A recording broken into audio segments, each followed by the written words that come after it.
자, 물권법 공유에 대해서 설명드리도록 하겠습니다. 자, 봅시다. 공유 지분이라고 이제 얘기를 하죠. 공유라고 하는데, 공유는 이제 지분을 각각 이제 보유하는 거예요. 근데 그게 이제 무슨 얘기인지, 제가 예전에 그 맨 처음에 강의를 들을 때는요, 뭐 이제 강사님이 요 땅이 있으면은 내가 만약에 3분의 1 지분이 있으면은 내 지분은 여기 막 이렇게 다 펼쳐져 있는 거야. 그러니까 이 나의 3분의 1 지분은 여기 전체에 미치는 것이다 라고 이렇게 설명을 해주셨는데 그때는 이제 뭐, 아, 그렇구나 하고 그 공유 지분이라는 것이 무엇인지 이제 어스름하게 이해하고 넘어갔는데 제가 이제 이거를 이제 공유를 어떻게 설명하면 좋을까라고 이제 곰곰이 이제 생각을 해보니까 이렇게 설명 방법이 떠올라가지고 아 이렇게 설명하면은 맞겠다 뭐 혹은 이해가 쉽겠다 싶어가지고 제가 이제 설명을 다시 드릴게요. 이렇게 일단 이거는 조금 어려울 수 있으니까 이렇게 생각해 봅시다. 자, 삼형제가 있어요. 삼형제가 있어요. 그리고 아버지가 이제 돌아가실 때 이제 이 땅을 남겨놓고 가셨습니다. 자, 근데 어 아버지가 이제 선견지명이 있으셨어. 그래가지고 이제 땅을 아무데나 사둔 게 아니라 어디 개발 지역에다 사놓습니다. 그래서 이제 여기에 뭐가 이렇게 막 건물 같은 것도 들어서고 뭐 공장 뭐 막 들어섭니다. 그럼 여기에 뭐 이렇게 뭐 이렇게 뭐라 그러죠? 그 먹자골목 이런 것도 생기고 사람들도 왔다 갔다 하고 그다음에 여기에 뭐 조금 여기 지나서는 이제 지하철역 그러면은 이제 여기 요 부분에 이제 요쪽 여기 땅값은 많이 뛰겠죠. 근데 여기는 개발 제한 구역입니다. 그럼 여긴 계속 산, 뭐 땅 이렇게 내두는 거예요. 아무것도 못 지어요.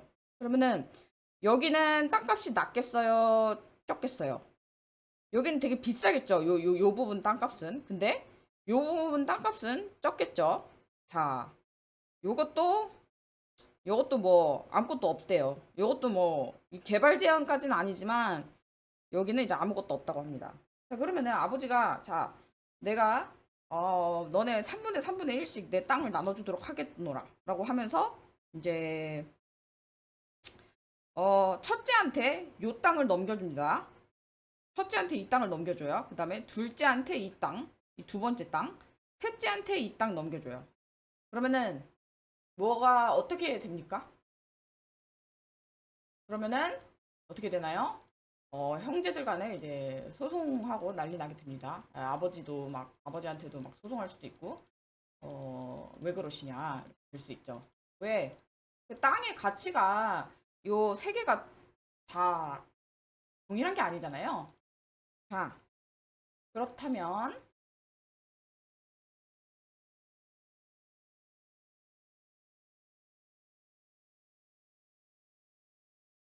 그런데 이제 아버지가 이렇게 아까처럼 그 이제 땅을 말이죠. 음, 땅을 아까처럼 아버지가 선 그어가지고 주시는 게 아니라 너네가 3분의 1 지분씩, 3분의 1 지분씩, 3분의 1 지분씩. 아버지가 이제 공유 지분이라는 걸 아시는 거예요. 3분의 1 지분씩 여기에 이 땅 전체 있죠? 동그란 땅. 이 전체에다가 3분의 1씩 지분을 주는 거예요. 그러면은 어떤 결과가 발생하냐? 자, 봅시다. 아까 여기는 뭐 이렇게 많이 들어서 가지고 여기 땅값이 높다고 했죠? 그러면 여기는 5억이라고 칩시다. 그리고 여기는 개발도 안 되고 막 척박하니까 여기 1억, 그 다음에 여기는 한 3억? 아, 3억. 이렇게 한다고 칩시다. 자, 이 땅은, 요 3억, 요 땅은 여기 붙어 있으니까 좀 비싼 거예요. 이렇게 하지 말고. 그럼 이렇게 합시다. 자, 그렇게 하면은 이 첫째 있잖아요. 첫째, 둘째, 셋째. 아까 첫째는 아버지가 이렇게 금 구워준 대로 이걸 가져가면 5억을 먹습니다. 둘째는 3억 먹고, 그 다음에 셋째는 1억밖에 못 먹어요. 근데 이 금을 그어서 가져가는 게 아니라 공유 지분을 가져가는 건 뭐라고 하냐면요. 자, 이 전체 지분의 이 가격은 뭐예요? 9억이죠. 그러면은 3분의 1 지분을 가진 첫째는 3억, 3분의 1 얘도 3억, 3억 이렇게 가져가게 되는 결과가 나오는 겁니다. 그러니까 결국 공유 지분이라고 하는 것은 뭐냐면요.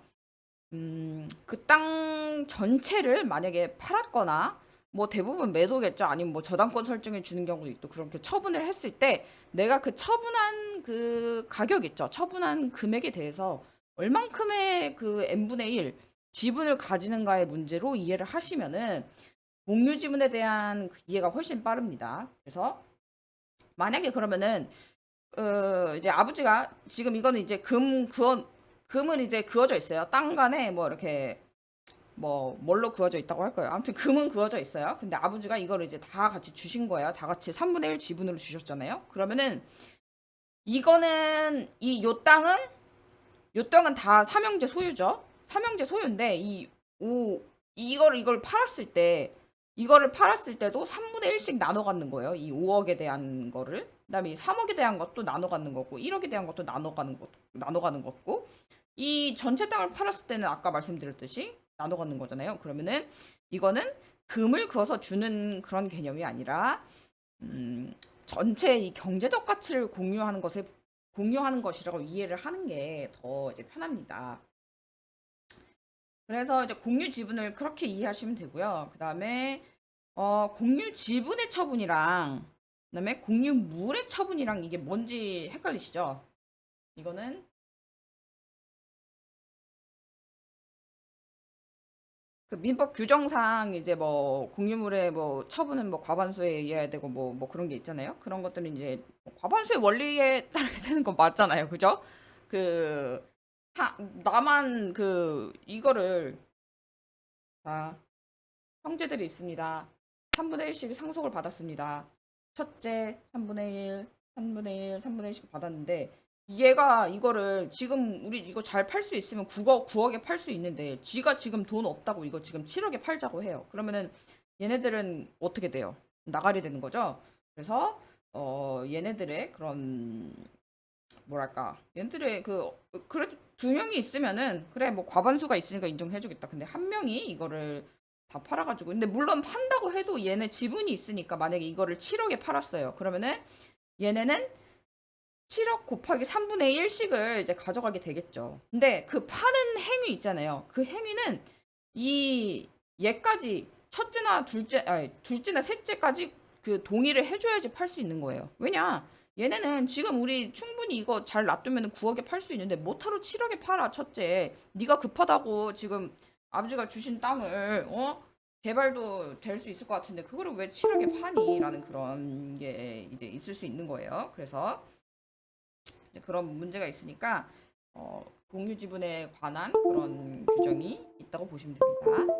그 다음에 공유 지분의 처분이랑 공유 물의 처분에 대한 그런 이제 헷갈리는 게 있어요. 공유 지분의 처분은요. 아까 그랬잖아요. 여기 제가 예시를 써놨어요. 자, 여기 첫째, 둘째, 셋째가 있잖아요. 근데 얘가 3분의 1을 가지고 있자고 했죠. 여기에 친구가 들어오는 겁니다. 얘가 둘째가 친구한테 팔았어요. 그럼 이 친구가 여기 공유 지분권자에 들어오는 겁니다. 그죠? 그러면은 이 공유 지분권자로 들어오는 거에 대해서 첫째와 셋째의 그 동의를 받아야 됩니까? 안 받아야 됩니까? 안 받아도 되나요? 안 받아도 됩니다. 왜냐면은 다 어, 아까 말씀드렸듯이 요 자리를 내 친구가 들어오는 거는 얘네들 첫째와 셋째의 동의를 받지 않아도 됩니다. 왜냐면요. 여기 이 친구는 뭐예요? 나중에 이거 팔리거나 하면은 요 3분의 1을 가져가는 그런 거라고 했잖아요. 그 지분이. 그래서 요 지분은 이 친구한테 넘어간다고 하면은 나중에 이 땅을 팔았을 때 이 3분의 1을 누가 궁극적으로 가져가느냐. 둘째였다가 이제 친구가 된 그런 거예요. 그래서 이 공유 지분의 처분은 딱히 이제 얘네들의 첫째, 셋째 그 동의를 요하지 않습니다. 근데 공유물의 처분은 뭐냐면요. 완전 다른 개념인데요. 공유물은 공유 지분은 아까 말씀드렸잖아요. 3분의 1 지분을 말하는 거고 공유물은 땅이에요. 땅. 요 아버지가 주신 땅 있잖아요. 그러면은 예를 들어서 공유물의 처분이 뭐가 있냐면요. 자, 첫째가 이제 돈이 급합니다. 돈이 급해서 자, 그 이제 내 지분에다가 아니죠. 이 땅에다가 저 땅에다가 땅에 근저당 설정을 합니다. 근저당 설정을 해요. 은행한테 뭐 주로 돈 빌려가지고 여기다 하겠죠. 대부업체도 되겠고. 여기다 땅을 빌리면요. 자, 얘는 지금 이 그러면은 이거를 이제 근저당 설정하는 것을 우리가 통상 처분행위라고 보잖아요. 처분행위. 근데 이거에 대해서는 둘째, 셋째의 그 동의가 있어야 됩니다. 왜 그러냐면요. 봅시다. 아까랑은 상황이 아예 달라요. 아까는 요 지분 요 3분의 1 하는 거에 요 지분 얘가 쏙 바뀌어버리는 그 형태였잖아요. 근데 지금은 자, 내 지분이 아니라 자, 다시 말씀드립니다. 내 지분의 근저당을 설정한 것이 아닙니다. 이 공유물이라는 땅에 그 지분을 설정한 거, 아니 그 근저당을 설정을 한 거예요. 그러면은 어떤 게 발생하냐면요. 아까 요 처분할 때 그 이 우리 민법 규정상 이 처분할 때 그 과반수의 동의가 있어야 된다고 했잖아요. 그죠? 7억에 팔고 싶은데 나머지 그 두 명이 동의를 안 해주면은 이제 7억이 못 팝니다. 근데 요 땅에 만약에 얘네들 동의 없이 근저당을 이 땅에 공유물에 근저당을 설정할 수 있다고 보면 어떻게 되냐면요. 자, 내가 여기다가 뭐 제가 대충 여기다가 3억 받을 수 있을 것 같아요. 그러니까 한 제 지분에 대해서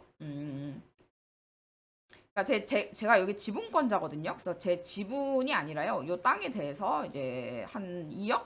제가 2억 정도 빌릴 테니까 그 뭐야 채권 최고액 3억으로 해가지고 이제 2억을 빌려주세요. 그럼 채권 최고액 3억으로 해가지고 이 공유물에 근저당을 설정해 줄게요라고 이렇게 했어요. 그럼 어떻게 되냐면요.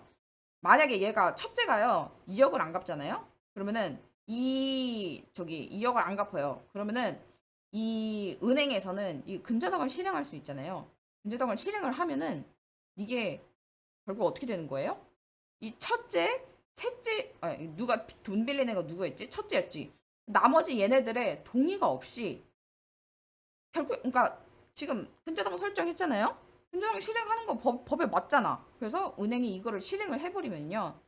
이 공유 지분이라는 거는 전체에 미치는 거라고 했잖아요. 전체 그 공유물에 그 공유물에서 나중에 그 돈이 얼마나 나오느냐 그거를 이제 N방씩 가져가지는 그런 개념이라고 했잖아요. 그럼 그랬을 때 자, 비록 얘는 비록 3억 원에 자기가 2억 빌리고 3억 원을 맥시멈으로 해서 이 근저당을 채권책으로 해서 이거를 빌렸지만 실질적으로 이 은행이 만약에 얘가 돈을 안 갚아서 이거를 실행을 하잖아요. 그럼 어떻게 되냐면요. 이 땅의 전체가 팔리는 거예요. 왜냐면은 얘는 자기 지분에 대해서 그 3분의 1 지분에 대해서 근저당을 설정한 게 아니라 공유물이라는 이 땅에 대해서 이거를 이제 공유물이라고 해요. 공유물. 이 공유물에 대해서 그 여기 근저당을 설정했기 때문에 그러면은 자기가 비록 빌린 것은 2억 혹은 3억에 불과하다라고 하더라도 이걸 안 갚으면은 이제 은행에서는 이거를 그 이제 저당권 실행해가지고 이거 팔아 넘길 수 있단 말이에요. 그러면은 이 지금 시가는 이제 아까 말했듯이 이 땅의 시가는 9억이에요. 근데 그 경매하면은 이제 그 뭐죠? 시가보다 이제 더 낮게 이제 낙찰이 되는 경우도 있고 그렇잖아요. 그러면은 아까 이 형제들이 그렇게도 원치 않던 이 7억에 이게 팔리는 경우가 될 수가 있어요. 그러면은 지금 이 형제들은 나는 7억에 이게 경매가 돼가지고 이 아버지 땅을 이렇게 파는 것이 용납이 될 수가 없는데? 라고 생각을 하지 않겠어요? 근데 그래서 법에서는 이 우리 공유에 관한 그런 민법 규정에서는 얘네들이 이제 동의를 받아야 된다고 하고 있잖아요. 처분에 대해서는. 근데 얘는 어 아까 그러니까 얘가 동의를 구하지 않으면은 결과적으로 얘가 그 모든 땅에 대한 그런 처분을 하는 것과 같은 결과. 즉, 나는 비록 뭐 내가 3분의 1 지분 뭐 3분의 1밖에 안 되니까 2억만 빌릴게요. 3억만 빌릴게요. 한다고 해도 이 공유물에 대해서 근저당을 설정이 만약에 된다고 하면은 은행이 이걸 전체를 이제 다 근저당을 설정을 할 수 있고 그래서 실행이 되면은 실제로 그 시가보다 이제 낮게 되는 그런 결과가 되고 이것은 나머지 이 지분권자의 그런 의사에 반하는 것이기 때문에 허용될 수 없다. 그래서 공유물의 그 저기 뭐죠? 공유물의 처분은 그 이제 동의를 받아야 된다고 되어 있죠. 그래서 이제 그게 왜 그러냐? 여기서 이제 알아둬야 될 것은 공유 지분이랑 공유물은 다른 것이고 공유물의 처분에 대해서는 이제 규정이 있다. 근데 공유 지분에 대해서는 자기가 자유롭게 할 수 있다고 이제 민법이 규정하고 있다라는 취지고요. 공유 지분은 공유라는 그런 개념은요. 어, 공유라는 개념은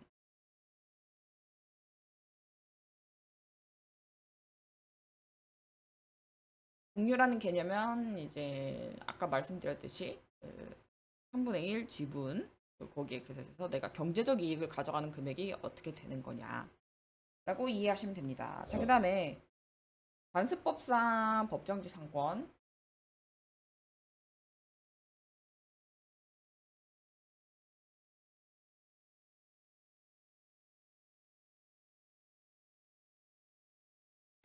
관습법상 법정지상권을 이제 인정하죠. 판례는 이제 왜 그러냐? 자, 땅, 땅, 집이 있습니다. 원래 둘 다 같은 사람 소유였어요. 근데 이제 뭐든 하나 달라지는 겁니다. 땅 주인이 달라질 수도 있고요. 그럼 땅 주인이 달라진 걸 생각해 봅시다. 땅 주인이 달라졌어요. 그러면은 이거 땅 주인이 얘한테 그 갑한테 이거 청구해요, 못해요? 땅 이거 건물 철거하라고 해요, 못해요? 원칙적으로는 우리 법정지상권을 인정하지 않으면요. 얘는 아니 내 땅에 땅이라는 것은 있잖아요. 그 위에 뭐가 있으면 안 돼요. 그러니까 그 만약에 내가 내 땅이 있잖아요. 내 땅이 있는데 거기에 남의 건물이 세워져 있으면요. 그거는 내가 그 땅을 이용할 수 있어요? 없어요?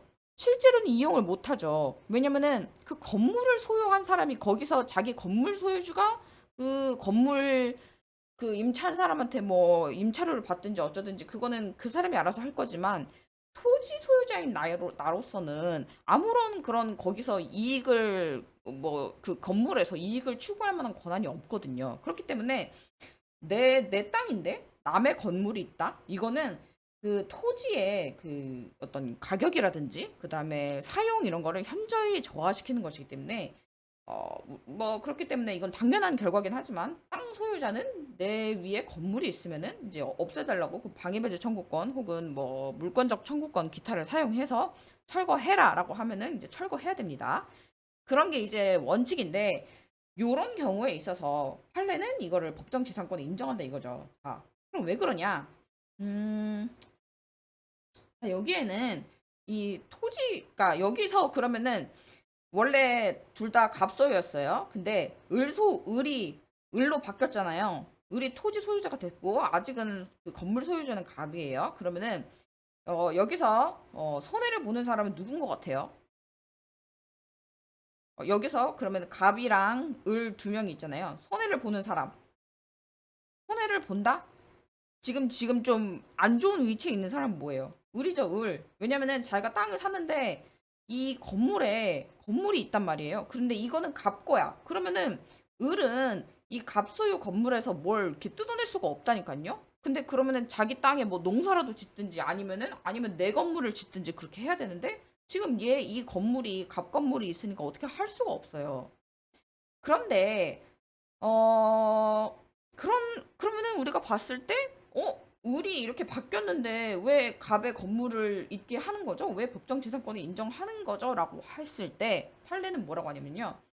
판례의 생각은 이거라고 보면 될 것 같아요. 아, 여기 이제 처분 행위에 의해서 이제 달라지잖아요? 그러면은 토지 소유자가 멍청한 애면은 이거를 살 때 이 위에 건물이 있는지 없는지 뭐 지가 확인도 안 하고 샀겠지만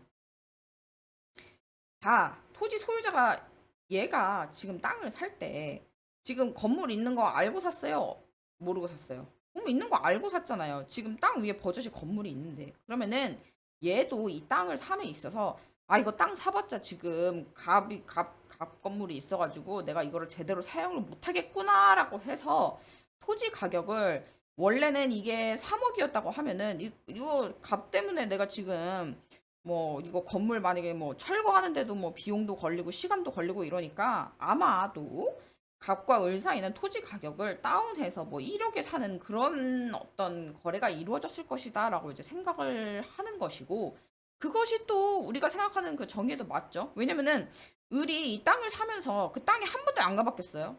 그러면은 좀 너무 그 뭐랄까요, 자기의 어떤 거래에 대해서 나중에 내가 제대로 꼼꼼하게 그 물건을 확인해 보지 않고 나중에 와서 뭐가 있으니까 뭘 어떻게 해라라고 하는 것은, 이 뭐 우리가 지금 당장 뭐 이거 뭐 제가 생각했던 거랑 다른 거니까 환불해 주세요 그 문제가 아니라, 지금 여기는 이 건물 철거하고 다시 짓고 이러는데 굉장히 비용이 많이 들잖아요. 그리고 환경 오염도 심합니다, 여러분.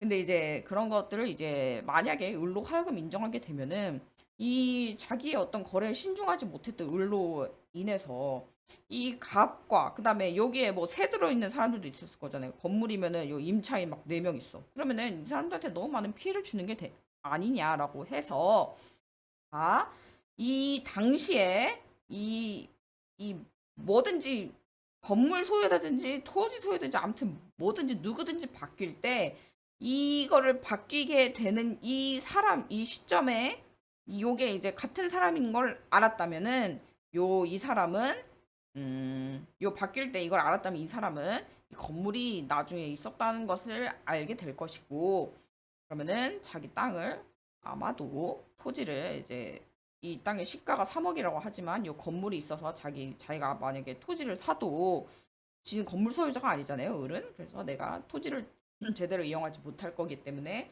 아마 3억에 샀을 것이다. 그래서 그런 차원에서 법정지상권을 인정하는 게 맞다라고 이제 보는 것이죠. 그러면은 자, 그래서 그 요건이 되게 중요합니다. 처분 당시 건물 토지 동일인 소유여야 된다. 그러면은 얘가 만약에 그 얘가 이거를 살 시점에 이게 얘가 아니라 갑이 아니라 병이 이렇게 갖고 있었어요. 그러면은 우리 이거 뭐지? 자, 을의 입장에서 봤을 때는 갑 소유의 그런 그 땅에 병게 있잖아요. 그러면은 뭐지? 얘네들 간에 어떤 그런, 지금 봐봐요. 갑 입장에서 봤을 때 내 땅에 병에 건물이 서 있어. 그러면 갑은 이 땅을 사용을 못 하잖아요. 그러면은 병한테 뭘 했겠어요? 나가라. 라고 하든지 아니면은 돈 달라. 라고 했겠죠? 그죠? 그러면은 이제 병이 지금 근데 아직 여기까지 있었다는 거는 나가지 않고 뭐 임대차 계약을 그 토지 임차를 하든 뭐 여기 지상권을 뭐 설정해 놓든 아무튼 얘네들끼리 이제 그거를 해서 병이랑 갑이랑 이제 그 어떤 돈을 받는 뭐 그런 관계란 말이죠.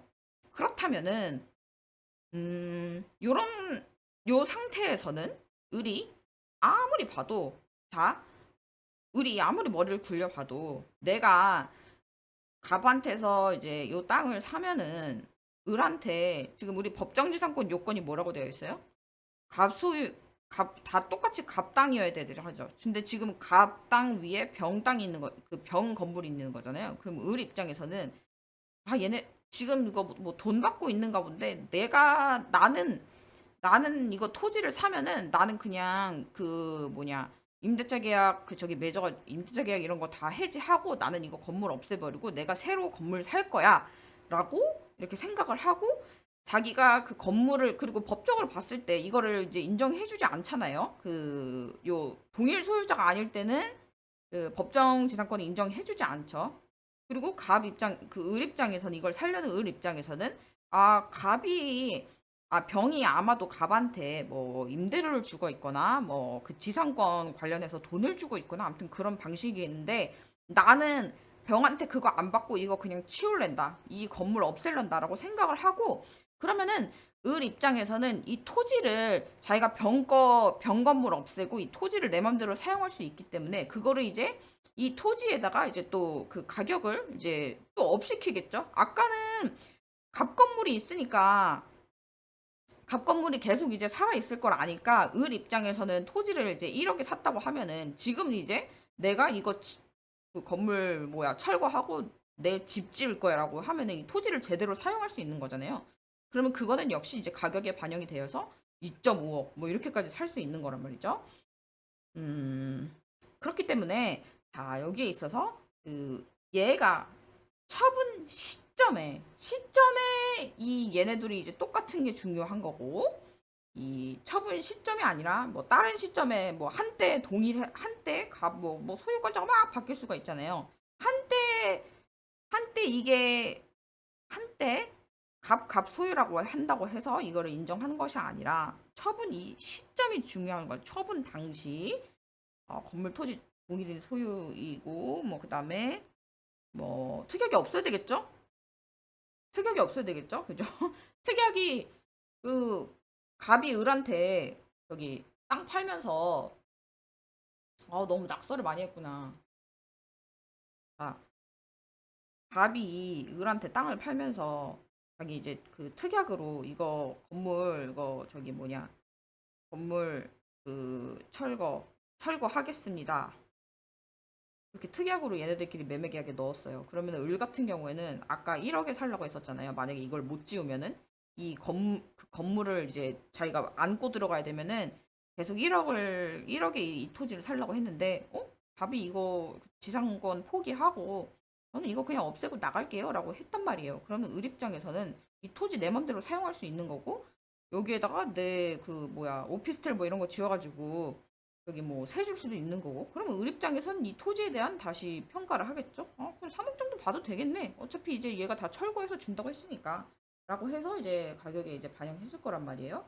그렇기 때문에 특약이 없어야지 이제 이걸 인정해 주는 건 너무 당연하죠. 그리고 무슨 말이냐면요. 자, 이렇게 있을 때 음, 또 이렇게 달라지는 그런 경우가 있겠죠. 그죠? 이렇게 달라지는 경우가 있을 텐데, 이 경우에 있어서, 그러면은, 요 경우에도 법정지상권이 인정하잖아요? 그러면은, 이거는, 갑 입장에서 생각을 해봅시다. 내 땅이었는데, 얘한테 이거를 이제 넘겼어요. 그러면, 자, 이 과정에서 갑과 을이 이 건물을 이제 자기한테 이전을 받았어요. 이전 받는 과정에서, 을은 지금 토지에 대해서는 아무런 관련성이 없는 사람이에요. 근데 만약에 갑이 나가라고 하면 지금 을은 나가야 될 상황이에요. 근데 우리가 법정지상권을 이제 인정을 하고, 만약에, 봅시다. 이거 설명이 조금 어려워지는데, 음, 자, 갑과 이제 을이 어쨌든 건물 계약을 했잖아요. 그러면 을의 입장에서 봐봐요. 을의 입장에서는, 근데 토지까지 저한테 안 판다고요? 지금 토지는 계속 갑 소유잖아요. 근데 갑이 건물만 팔겠대. 그러면은 을 입장에서는 어떤 생각을 해요? 갑이 내가 나중에 소유자가 달라지면은 갑이 나한테 뭐예요? 나한테 이 건물을 나중에 갑이 나중에 소유권 행사해서 방해배직 청구권 행사해서 야 이제 을 이거 네 거니까 네 건데 내 땅에 네 건물이 네 건물이 있네 치워버려라 건물 철거해라라고 하면은 을은 어떻게 됩니까? 생돈을 날리는 거죠. 자기는 매매 계약 해가지고 얘한테 갑한테 돈도 줬는데 그러면 자 이런 갑과 을의 관계에서 어떤 게 들어갔겠어요? 통상적으로 거래 상식상 어떤 게 들어갔겠어요? 을은 야 내가 그 땅은 네 거지만 내가 네 건물 샀으니까 여기 내가 여기 그 뭐냐 건물 쓸 수 있게 네가 그 나한테 방해배드 청구권 이런 거 행사하면 안 된다라고 자기네들끼리 뭐 그런 암묵적이라도 약속을 했을 거란 말이죠. 그러면은 그것은 거래 가격에도 당연히 반영이 되겠죠. 봐보세요. 을 같은 경우에는 만약에 갑이 자기가 이제 나중에 건물 소유권자가 됐어요. 을이 소유권자가 되는데 얘가 갑자기 그 자기가 팔아놓고서는 이제 땅에 대해서 그 소유권 그 땅에 대한 왜 내 땅을 네 건물이 점유하고 있니? 없애라 철거해라라고 하면은 을 입장에선 이걸 살 실익이 있어요, 없어요? 없잖아요. 근데 얘네들끼리 어쨌든 거래가 이루어졌다는 것은 갑이 얘한테 이렇게 팔았다는 것은 얘가 이 미친 사기꾼이 아닌 이상 갑 갑은 자기가 자기 토지에 그 이제 을의 건물이 있는 것을 용인하려는 그런 의지하에 이것을 판 것이 아니냐라는 것이 이제 판례의 그런 입장이죠. 그렇기 때문에 이 당시에 같았다면은 이제 얘한테도 인정을 하는 거고, 그럼 얘는 만약에 이 갑이 나중에, 자, 을 입장에서는 원래 이 건물이 갑이 가지고 있을 때는 3억이었어요. 근데 자, 만약에 이 법정주상권 그 갑이 요 법정주상권이 아니라 요 차원 이 얘네들이 계획하는 그 뭐야 계약하는 과정에서 갑이 자기가 나중에 뭐 토지 그 방해배제 청구권 행사해서 이 건물을 없애려고 이제 건물 없앨 거예요. 건물은 철거할 거예요라고 하면은 답은 이거 사요 안 사요? 안 사죠. 3억 줘도 안 산다. 5천만 원 줘도 안 산다. 왜? 5천만 원 좀 살 수 있나? 잠깐 이용해 먹게. 왜? 왜 그러냐? 아니 이거 없어질 거면은 내가 이거를 못하러 몇 억 들어가지고 이 건물을 사냔 말이에요. 근데 얘네들 사이에 그런 그 매매 계약이 이루어졌다는 것은 갑이 이제 자기의 그런 그 토지 이용에도 불구하고 을에게 이거를 이제 팔려는 그런 의사가 있었던 것이다라고 이제 해석을 하는 게 맞는 거죠. 그래서 그런데 이제 만약에 갑과 을 사이에 그런 특약을 했어요. 자, 특약. 1년 후에 건물 철거 하기로 한다. 그런 특약을 자기네들이 이제 계약서에 썼단 말이에요. 계약서에 썼잖아요. 그러면 을은 어떻게 반응을 하겠어요? 원래 이 건물이 3억 원짜리예요. 근데 나는 이거를 10년만 년 쓸 줄 알았는데 이게 특약을 넣어버렸네. 갑이 특약을 넣어서 1년 후에 건물 철거한다고 이제 자기네 특약했잖아요. 그럼 아마도 을은 이거를 뭐 원래는 이제 3억 원에 이거를 천년만년 쓸 수 있다고 하면 이거를 건물을 3억 원에 샀을 거를 이거를 한 뭐 5천만 원, 뭐 1천만 원 이렇게 자기네들이 이제 가격 조정을 했을 거란 말이죠. 그렇기 때문에 만약에 특약을 했다고 하면은 자기네들끼리 이런 조정이 들어갔을 거기 때문에 특약을 하면은 나중에 법정지상권 있는데 뭐 왜 못 나가게 하냐라고 을이 주장하는 것은 안 된다. 왜냐? 너네들이 특약을 하면서 이 갑 네가 진짜 엄청나게 바보가 아니면은 네가 언젠간 나갈 수 있다는 것을 이 매매 가격에 반영하지 않았겠니? 라는 것이 이제 판례의 입장이고, 그렇기 때문에 이제 관습법상 법정지상권은 토지 매수인이라고 썼지만 토지 매수인 뭐 그다음에 기타 뭐 매수인 있죠? 건물 매수인 등이 굉장히 똑똑한 사람이라고 생각하기 때문에 이거를 인정하는 거죠. 그죠? 우리가 이거를 그냥 사고 파는데 이거를 왜 인정하고 막 그러지라고 단편적으로 이제 이해를 하면 이게 잘 이해가 안 되는데요. 얘네들끼리 이거를 사고 팔 때 분명히 가격이라는 게 있는 것이고 건물이나 토지 등은 가격이라는 게 있는 것인데 이 건물이 나중에 철거될 거야 아니면은 철거되지 않고 제대로 있을 거야 라는 그거에 따라서도 매매 가격이 달려지게 마련이고, 그 다음에 토지 소유자 입장에서도 내가 토지를 샀는데 저 건물이 계속 있네? 그러면은 나는 3억에는 못 사. 한 5천 정도밖에 못 주겠어. 라는 그런 거래 내용이 이제 당사자 간에 있었을 것이라는 그런 이제 계산이 있는 거죠. 그래서 이 관점에서 법정지상권을 이해하면 됩니다. 그래서 이제 뭐 처분 당시 이제 송일해야 되고 적법 원인으로 달라져야 되겠죠? 뭐 무효의 등기 뭐 자기가 이거는 법에서 인정하는 거잖아요. 관습 법상은 이거 판례가 인정하는 건데 여기에 갑자기 불법으로 낀 거를 판례가 인정하겠어요? 안 되죠. 그래서 요런 이제 요건들이 있는데 여기 요건들과 관련해서 이렇게 살짝 이 경계에 걸리는 것들이 그런 판례들이 있는데 이제 그런 판례들은 읽어보면서 이제 이런 어떤 그 법정지상권의 원리 있죠. 법정지상권을 과연 왜 인정하는 거지? 판례가 왜 인정하는 걸까? 걔네들 간의 어떤 가격을 정하는 데 있어서 조정이 들어갔을 것이고 그것을 이제 나중에 와서 자기네들끼리 그렇게 계약을 해놓고선 나중에 딴소리 못하게 이제 판례가 이걸 제재를 하는구나라는 이런 어떤 이해를 가지면서 요 판례들이 굉장히 많잖아요. 요 판례들 접근을 하면은 좀 더 쉽게 이해할 수 있습니다. 그리고 이제 처분 당시 공일이니까